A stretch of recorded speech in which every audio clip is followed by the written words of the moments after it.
Well, hello again, everyone. This is Bob Martin, the RCSubGuy with the Nautilus Dry Docks, and if you're watching this, you're interested in the Seaview, and in particular, this is an 80-inch Deboer Seaview that we are rigging up for full RC operation in this video blog. So, thanks for joining me, and without any further delay, let's get started.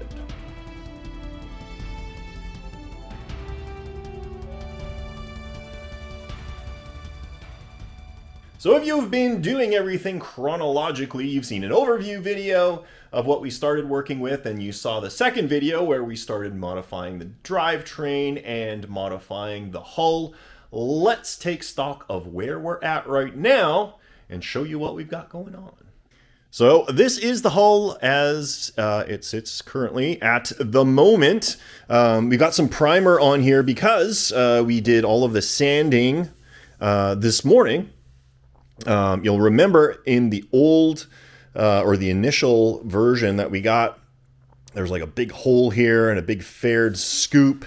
Did away with all of that, so we filled the gigantic crater that was in here, and now we just need to rebuild the keel. That shouldn't be too bad at all. Got all of the drain holes for the ballast system. We covered in these doors. They actually turned out pretty good. Just a little low area right here that we need to fill in, and a few little bubbles here and there. All the other little small holes have been filled. So this is looking really, really good. While I was working on that, Logan was working on the interior, and happy to say it is fully painted out, looking great. We have a ceiling on it, and we've got our LED lights installed. So this is basically ready for installation. We're just waiting for the glue to cure, and we'll be able to show you guys here maybe tomorrow what this looks like when it's all lit. These are warm white LEDs. I think it's going to look pretty darn awesome, and we got a crew compliment going on here. Logan, in his love for detail work, has the crew getting painted up, officers and the crews. This is just the first coat of paint. We're going to get obviously a lot more on there, and they look really, really cool when they're sitting in their respective positions in the chairs and everything. So that's where we're at right now. What I am waiting for, and that should be delivered today, are my main drive batteries for the Seaview, as well as the plexiglass cover for the ballast system. Now, I wanted to talk a little bit about what I've got planned for the ballast system. I think it's going to be pretty cool. You need to let me know what you think. So the big green area in there is the ballast tank. It's going to have a flat top. I talked about all of this in my previous video. There's going to be 4 vent solenoids, one in each corner of the tank. Now, one of the neat things about the ballast system that I have envisioned is that when it dives, all that air is expelled, just like the real submarines do. They get rid of all of the air, and that's what makes them sink. But one of the coolest things about doing that with the real submarines is the big plumes of air from the compressed air that come out. Now, I'm not going to replicate that. I do have plans for another submarine to do that. But what I do love are the bubbles. When these boats submerge, you see this trail of bubbles coming from the vents. What I think we're going to do is install just below the deck here a vent, so that when this submarine begins its dive, you see the trail of bubbles coming out from 4 vents in the boat. I think that is going to look absolutely epic, make for some really cool underwater shots as it dives. What do you guys think? I know typically in the real boats it's up on top of the deck, but I don't want the hassle of having to match up vent tubes and all of that stuff, or connect little hoses or anything like that. So I'm going to make it part of the lower deck, all one piece, and you just don't need to worry about it. What do you think? Cool or not cool? Tell me down below. Continued work on Seaview, beginning of a new week. Christmas is coming up, but we got lots of cool things planned for Seaview this week. Let's take stock of where we're at. The new battery pack has been assembled and waterproofed. We just need to hook these up together in series, because right now we got two 5 amp, well 5.1 amp, 6 volt battery packs, and we want one 5.1 volt, 12 volt battery pack. So we're gonna rig these up in series. Logan finished up all of the interior, and we got it test fit into the boat, and man, does it look epically awesome. I'm hoping that our ballast tank will allow us the capacity to keep both sections of the bridge in place, which would make life just easy from a wiring perspective and a module perspective. But who knows? Maybe yes, maybe no. Got some railings installed, or these little grab bars installed on the upper deck, both in the front and in the back. They are looking pretty darn cool.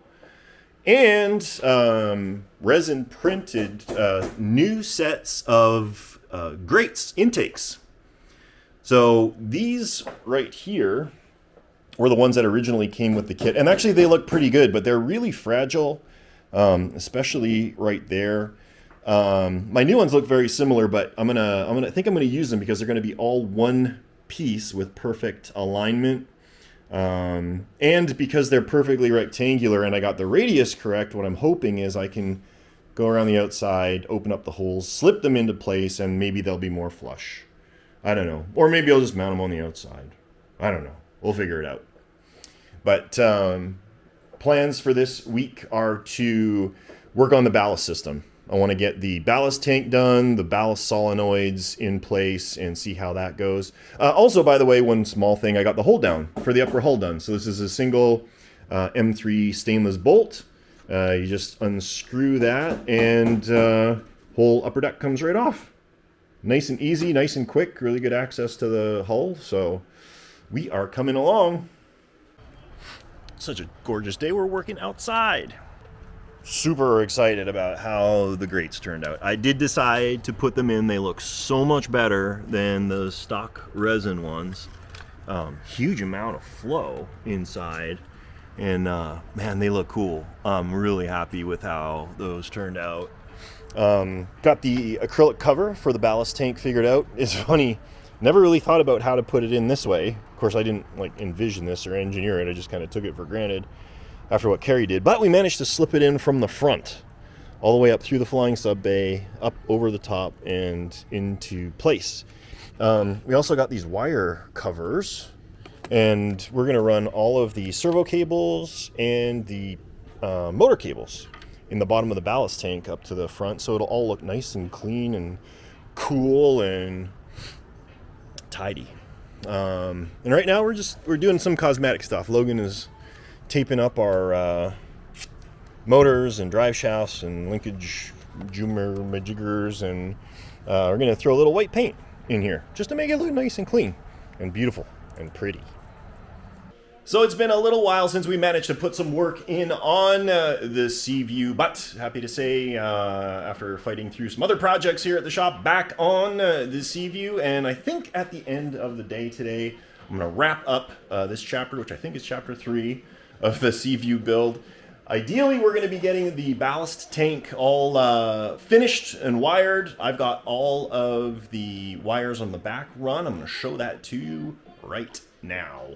So you can see a lot of wires here. We've got 2 brushless motors, so there's 6 wires from that.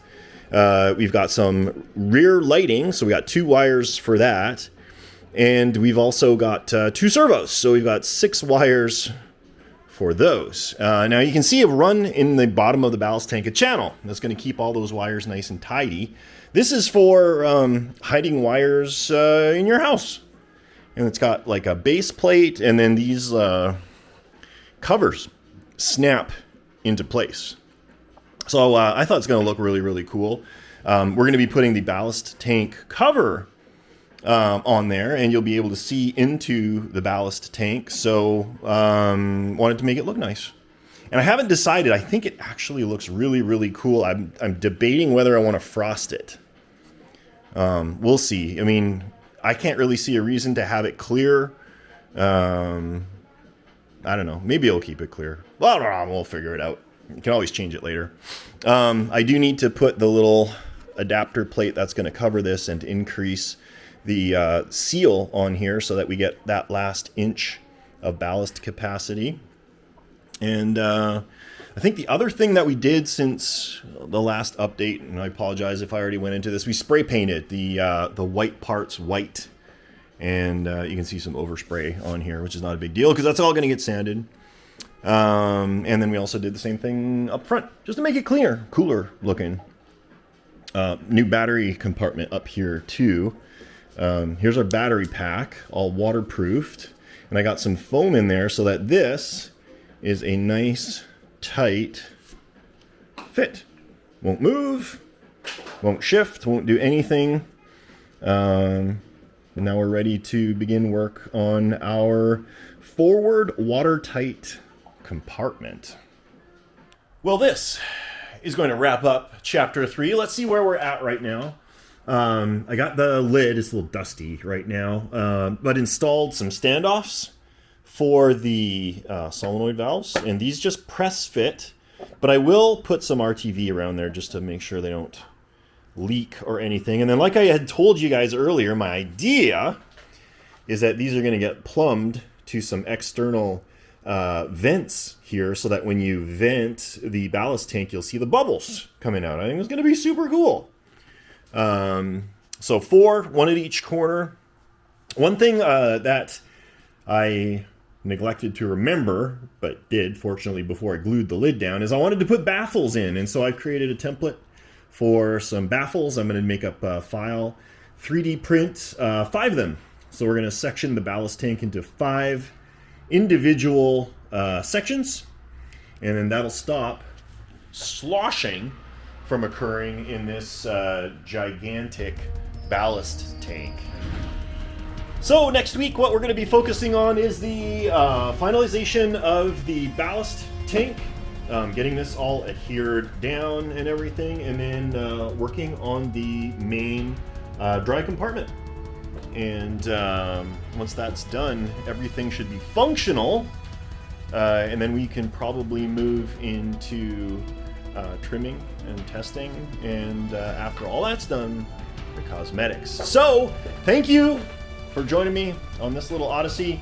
We're going to leave you with that.